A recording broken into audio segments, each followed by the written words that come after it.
Alrighty. How are you doing, beautiful? I'm amazing. How about you? Nice to meet you. It's a pleasure to meet you. I'm doing great as well. Thank you so much for joining us here Oh, today. thank you guys for having me. I've been waiting a long time to do this. Absolutely. I'm so excited being able to meet so many grand queens because you all are truly just so grand. And before we really get to jump into it today, could you share a little bit more about yourself outside of the crown? Of course. So I am Samantha Cardiel. I am 21 years old and I am your Miss Grand Colorado, like you already mentioned. I am a first generation college student. I am pursuing a marketing and journalism degree. And last semester, I just acquired my sales certificate, which is something that I'm truly proud of. My biggest dreams in the world are to be an entrepreneur and a TV personality, hopefully in Grand TV as Miss Grand USA, but we'll see. And right now, I'm working with my own brand called Tulura. It's something that I'm really pouring into. It's a clothing brand directed towards tall women and pageant queens. Hopefully, in the future, I can open also my women's only gym. Um, Other than that, I grew up in a bicultural background. I was born here in the US, but when I was really young, my family decided to move back to Mexico. That's where they're originally from. And unfortunately, due to violence and difficulties that we were going through, we had to move back to the US, which was honestly one of the hardest experiences for me, especially going into my early teens. But that experience really planted this seed in me to inspire and connect to so many people worldwide and be the strong advocate for women's empowerment and human rights that I am today. Other than that, just some facts. I speak Spanish and English. I know how to drive two types of forklifts. That's what I do for my job. And I love fashion, makeup. My favorite thing in the world is shopping and love making content about it. And last but not least, my favorite hobby is to watch novelas, especially Mexican and Colombian ones. What is your favorite novela? I have to know. Probably Pasión de Gavilanes. It's Colombian. I love that one. I'll add that to my watch list for sure. You should watch. Pretty I can nice. I can tell you, like growing up in Panama, Turkish novelas and Colombian novelas are so popular over there, and they're just fantastic. It's been so long since I watched one.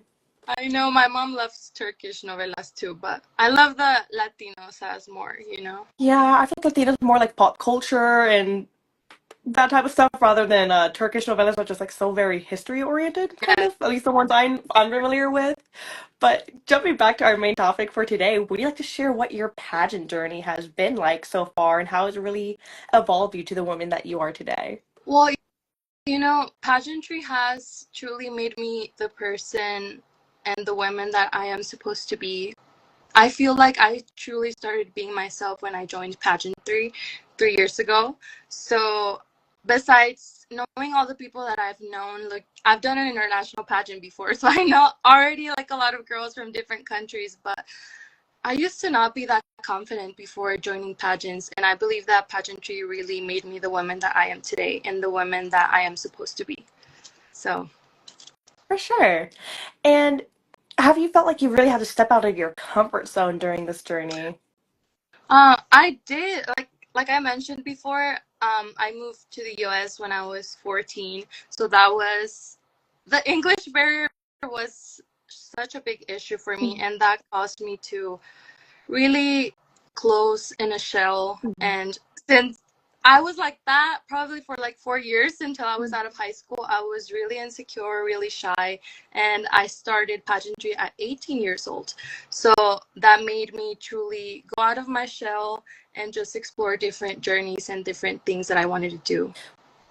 Would you say that initially kind of working through the language barrier that we felt that we had before was a specific moment in our pageant journey that challenged you the most or revealed the most about you? Or do you feel like there was something else in your journey that's really made you have a grand self-discovery? With pageantry, and I'm sure like you have to speak a lot to a lot of people and communicate. So I believe that pageantry really helped me go out and really talk more to people, and now I can do it better. I used to really struggle with it, but remembering that just practice makes better. But pageantry has definitely helped me with my language barrier. I feel like I don't have it as much anymore, but it definitely helps with that because it's a lot of communicating with people. I think that's an incredible point for anyone who really has, had to deal with the experience of learning second language, not always quite by the opportunity doing it by, choice, but because you're in the environment where you need to learn it. I can remember having to relearn Spanish myself, where I couldn't learn a lick until it came to the time I started joining like local activities for carnavales or pageants myself, where it makes a huge impact. It does, and it truly makes you be a better person, and just communicating with so many people, it's an eye opener. And I just will an advice I would give out to people that are struggling with language barrier: go practice. What's the worst thing that can happen? Just remember, if people tell you anything about it, you're the one learning 2, 3, 4. Mhm. Just remember that it's nothing bad to know another language. No, I think that's a great thing for people to keep in mind when we are going through the obstacles of trying to learn another language, where sometimes those who may be making comments have only ever spoken and will only ever speak one language, and they limit themselves to such a great world where they can communicate with so many more. So I like that mentality that you have there. Oh, thank you. Yeah, I'm super proud to speak 2 languages. It's a great skill to have. And I can imagine it's going to be beneficial in pageantry as well. Do you feel that being able to speak two languages while you started your pageant journey has been able to help you in any way? Definitely. Like I mentioned, I did a international pageant before, and like there were girls from so many countries. Like one that I keep in mind, her name is Maria. She was from Brazil. Obviously she didn't speak English or Spanish, but she was closer to Spanish, so we both could Mhm. communicate better and both try. So I definitely say that that's one of the positive things, to communicate with so many people. For sure. And pageantry didn't just shape who you are, it's really awoken the woman who who you've been meant to be. What does that woman stand for now? Well, I'm all about women's empowerment, just because of who I used to be. I used to be really shy to truly be myself and go out of my comfort zone. And pageantry has allowed me to do that and motivate others to do the same with my organization called Enflowering, which has allowed me to work closely with domestic violence survivors and just promote empowerment in so many ways and provide women with crucial information about education, safety, and well-being. So it's truly about women's empowerment within myself, but also within my community. And on that note, you've launched two major initiatives, right? Talura and Enflowering, both centered around women empowerment. How did these ideas come to life, and what's your vision for them long term? Well, for Talura, I am really tall. I am 5'10", and ever since I remember, I always struggled to find clothing, and I know that many women around the world are going through the same thing, especially because, yes, there are tall women clothing, but they usually just make it longer, not like fitted for different Mhm. proportions. So I changed that. And besides hoping to empower women in the way they dress, I launched Enflowering because, coming from Mexico, unfortunately, I saw a lot of violence against women. And that's something that happens in many Latin countries, that violence against women and misogyny is normalized. Mhm. So I wanted to bring more awareness to that. And I've done it. I've worked so much with domestic violence survivors, and that's something that I really take to my heart. And I admire and love that you, as a first generation Mexican American, how you've been vocal about representing the Latino community here in the US. What responsibility does it feel like you have when you're wearing your sash?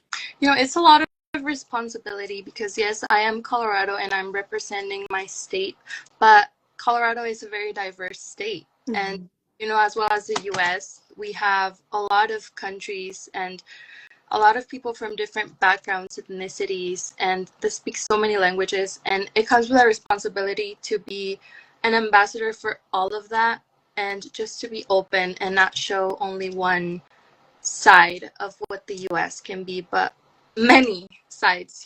So it's a lot of responsibility, but I feel like I've done a great job because I'm truly proud of my background and the country that I want to represent.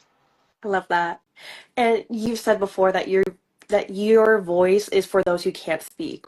What personal experiences or story, another one that you would like to share, have shaped that deep sense of advocacy to you? Of course. So when I didn't know English, I was bullied for it. And like I tell you, I was 14 years old. I was entering into a very difficult stage in my life when I was discovering myself and who I was.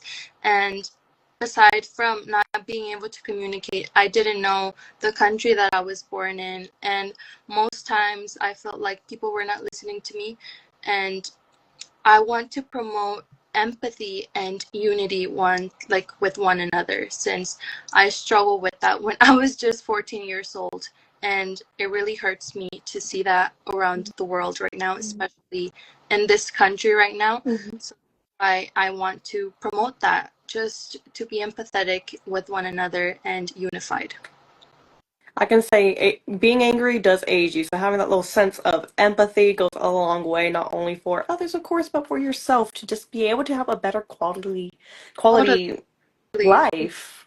Yes, and I'm a very sensitive person. Mhm. Every time I see someone that's being mistreated or that cannot speak up about something, I get really sad, and like I try to talk to them and tell them to stand up for themselves, but it's a whole Mhm. journey. So that's why with my empowering platform, that's what I want to promote.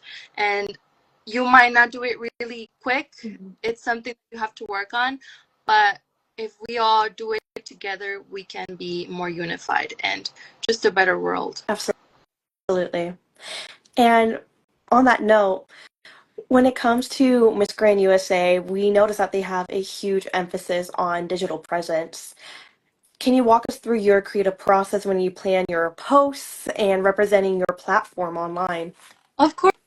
So, like I mentioned, I love creating content not only about fashion makeup, but just about who I am. And even before I started with the Miss Grand title, I was making content already. And we know that, like you mentioned, Miss Grand is it's an organization that really focuses on content. And what I just think to myself is just be myself. And thankfully, I have an amazing team that supports every thought, every decision I make, and they're really supportive. Um, but yeah, the thought is just being myself, and my team is a big part of it. So, how do you balance sponsor promotion, advocacy, and authenticity in your content so it doesn't feel that is being overly forced or performative? Well, I definitely think staying true to myself and my style. I know that I have been posting a lot, but like I mentioned, I've been doing it for quite a Mhm. while. So one thing that I do is I always try to reply to comments and just show that I am present in the content that I'm doing. I just do not post it to post it. That's something that I truly care about. So it's just that, just being authentic and being true to myself and understanding that people support me and I have to stay true to myself. Sure. What advice would you give a title holder who feels overwhelmed by the pressure to be constantly on when you're online? Well, definitely the advice that I would give them is to not put so much weight on your shoulders. Everyone has their own pace, and just be yourself. And most importantly, things are gonna be hard, because being a pageant queen, it's hard. And people usually think it's not hard, but it is. You have a lot of things to do. Like, I know you've talked to a lot of queens. Most of us are really busy. Yes. The advice that I will tell them is to maybe set up an agenda or a day where you want to do stuff, where you want to do your content, and that's going to make it better, because that's what I do. And just take your time. Do not overwork yourself, because I've been there and it's pretty bad. I got burned out once. It's terrible. So make an agenda. That's going to help you out a lot. Oh, yeah, that digital content burnout is insane.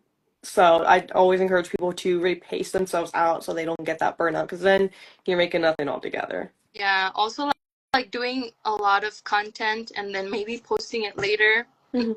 I'm not gonna judge people that are like posting the same content or like the different content days before because we know, like I know it's a lot of work. So We know how it is. yeah.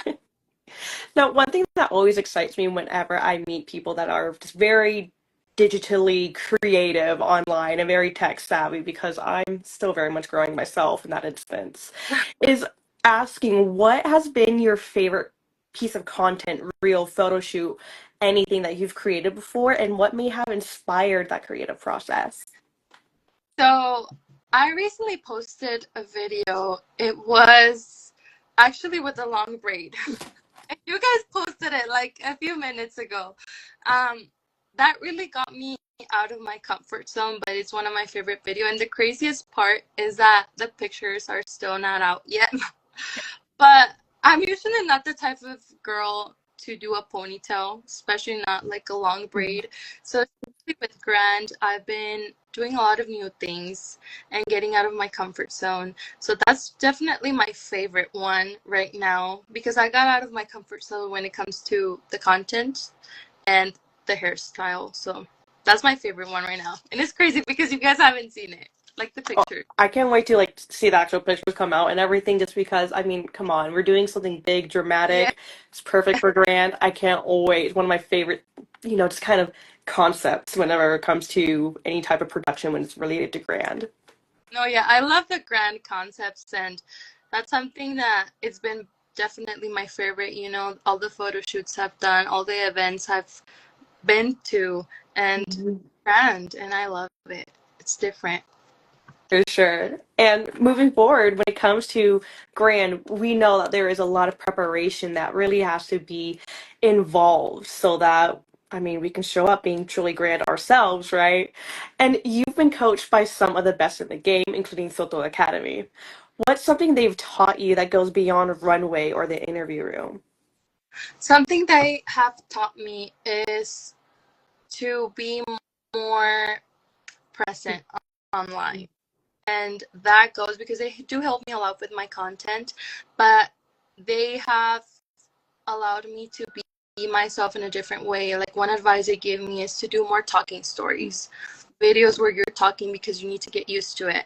And that's definitely an advice that a lot of people or a lot of queens forget is that making a connection with the people that are watching you is truly important and it has definitely paid off. I'm saying that it has definitely have. So that's one of the best advice that they have given me is to connect to the people that are watching me. That's a great piece of advice for everyone to have, especially just getting more comfortable in front of the camera as is. I've been in the pageant game for a few years myself, and still, if you put a camera in front of me, I'm like, I get a little tense sometimes. Tough. It's tough, and it's hard when you overthink it too much. Oh, It's absolutely. a terrible thing, but I at agree. It's something we all have to build up eventually and get comfortable with. first, And how do you prepare mentally and emotionally for competition days when the pressure is going to be high and expectations are even higher? how do I do that? Well, recently I've been telling myself you're gonna do the best you can. Like I'm really preparing myself with so much heart, with so much faith, with so much hard work, and the only way that I've been able to take that pressure off my shoulders is knowing that what's gonna happen is gonna happen. If it's not meant for you, it's not gonna be meant for you. And just putting everything in God's hands, I'm like, you know what? I'm doing everything I can, but everything's in your hands. So that's how I truly been able to be calmer and not have so much pressure and not feel so much anxiety. That's the only answer. Definitely. I'm a huge believer that is all in God's timing, is all in His hands. Whenever the universe is ready for us to shine our brightest, they will make sure it happens. So I'm a huge fan of that philosophy. Yeah, and it's funny because I've loved Grand since I started pageantry. My favorite queen is actually Isabella Menin she won in 2022, I believe. And I wanted to do it last year, but something was telling me you should wait. And I definitely think they could have been a better time for me to step into this organization. So I'm truly grateful and truly excited for what's to come. Well, I'm glad that we've finally been able to step into this opportunity then and be able to be where we're at today. Oh, thank you. And I would love to know that between social media, business, your reign, school, how do you make time for Samantha the person and not just Samantha the queen?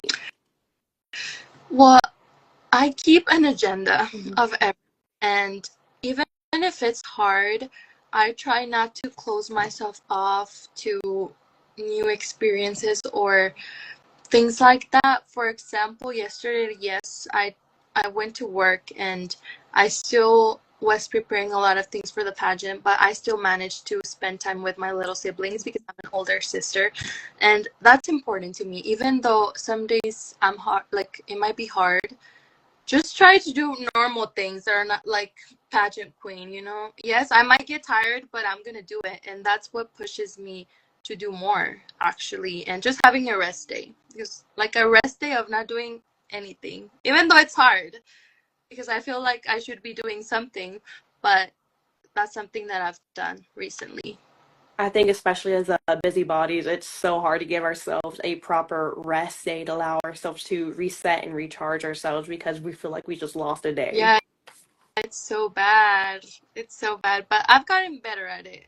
Like I remember the first time I had a burnout, like I just broke down in Mhm. front of my mom and started crying. Mhm. And she was like, "What's happening to you?" And like I couldn't tell her like what was happening to me. And I talk openly about this because it happened 2 years ago.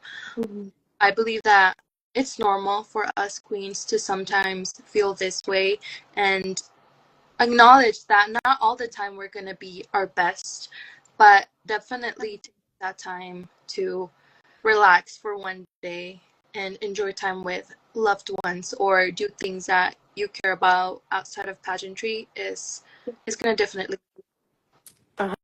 100%. And I want to know as well, what do you hope people remember most about your reign as Miss Grand Colorado 2025? I want, if we're talking about content wise, if they don't know me in person, I'm gonna say my page because I post a lot. I try to be really consistent with posting, and I think that's one of the things that they will remember if they don't know me in person. But if they do know me in person, I will say my personality. I'm always dancing, so that's something that they're gonna remember, and they're gonna know that Miss Grand Colorado was always dancing and she was always bubbly and smiling to people. Hopefully. I'm sure that's going to be the impression everyone gets once they have the opportunity to enjoy you and meet you in person. Oh, And I would love to ask you as well, if you have the opportunity to really share a message in front of young Latino girls that are watching you now or that you have the opportunity to meet further down the line, what would you want them to take away from your story? one thing that I would want them to take away from my story is time is gonna go anyway. Mhm. So you might follow your dreams. Even though you don't succeed the first time, even though you're shaking, even if you're scared, just follow your dreams. You know, you never know what can happen. And that's the message that I want to give to young girls watching me right now. Just do it. Even if you're scared, just do it. You don't never know what's going to come out of it. Absolutely. You got to take that leap of faith. Yes, that's really the message that I want to give. And something we love to ask all of our guests that we have the opportunity to speak with here on Beauty's Queen Galore is for you being someone that is part of the community and your just insider experience. What would you like to see more from pages like ours or the pageant community as a whole? You know, I love your page. It's hard for me to think of something that you guys should add. Mhm. Um, I'm not sure. Mm, I don't know. It's hard. I never thought about it. And I've watched it in the interviews, you know, but I would just do like group videos. You know, like we're doing this right Mhm. now, but do like a podcast kind of thing of different Oh. talking. Mhm. That's a good talking about like different topics for pageantry. Do you know different Oh. doing a podcast kind of? That would be a good one. Maybe I'm just a podcast lover. Well, that's an Maybe exciting idea. I'm gonna follow up with Kennedy, our big mastermind of Beauty Queens Galore, after this, and be like, "Hey, girl, I think someone gave us a really cool suggestion if you want to put more on your plate, because she's already a busy bee too." I'm telling you, I would watch it, just like gather up like a few queens and then put a topic and then be like, what do you guys think about it? I would be like, yes, that's something I would listen to. Oh yeah, no, podcasts have definitely been growing on me too, so I like this idea here. I'm definitely gonna bother Kennedy about that pretty soon now. Wait, your busy podcasts are like a good thing Oh, to they're listen. great, especially like right now. I'm in an office where I'm in my own room for 9 hours out of the day. I just burn through podcasts like it's nothing. I know it goes by fast. But before we truly start wrapping up for today, we also love playing a little game called This or That with our queens. Are you familiar with Of it? course, Okay. I've been waiting for this. I'm ready. Okay, fabulous. Starting off then, this or that, on time or fashionably late? I'll say on time. You have to respect people's time, and us queens, most of the time we're gonna look good. We don't need that much, so I'm just gonna be on time. Absolutely. This or that, evening gown or swim? Oh, oh my gosh. I'll say swim. Swim. Hosting or attending events? Attending. 100%. This or that, solo travel or group trip? Group trip. I actually do a lot of those with my girlfriends, so always a group trip. It's always And nice. pageants are like the ultimate girls group trip too. No, I know. This or that, cooking or ordering takeout? Ooh, ordering takeout. I rarely have time to cook anymore. So, That's understandable. Confidence or kindness? kindness. Kindness. And this might be a silly one. Books or podcasts? I don't know. Mm, podcast, of I course. figured. I just had to ask, just in case it was a curveball question. This or that, faith or fate? Mm, faith. Faith. And finally, this or that, bright bold colors or soft neutrals? Oh, bold colors. I love those. I love bold colors too. Bold colors. And before we truly start wrapping up for today, can you make sure to share with us just any of the social medias we can stay connected with you with so that we can really be able to enjoy your platform, your business, you, and of course your journey through pageantry? Of course. So on both TikTok and Instagram, my personal one is Samantha Cardiel H on both TikTok and Instagram. And for Miss Grand Colorado, it's official Miss Grand Colorado, just like that. And one thing I want to say is Miss Grand USA, it's almost here, literally like a month away. Right around the corner. So, just be on the lookout for a lot of content with me and the girls. And I'm super excited for what's to come. Thank you so much for having me. Absolutely. And thank you so much for joining us here today. And like always, to everyone who's had the opportunity to watch us live, and we'll be watching not quite live later on down the line when we have this on the page. Thank you so much for just being here and supporting us yet again. My name is Elizabeth with Beauty Queens Galore, the pageant resource, and I'll be back next time. Bye. Thank you. Bye.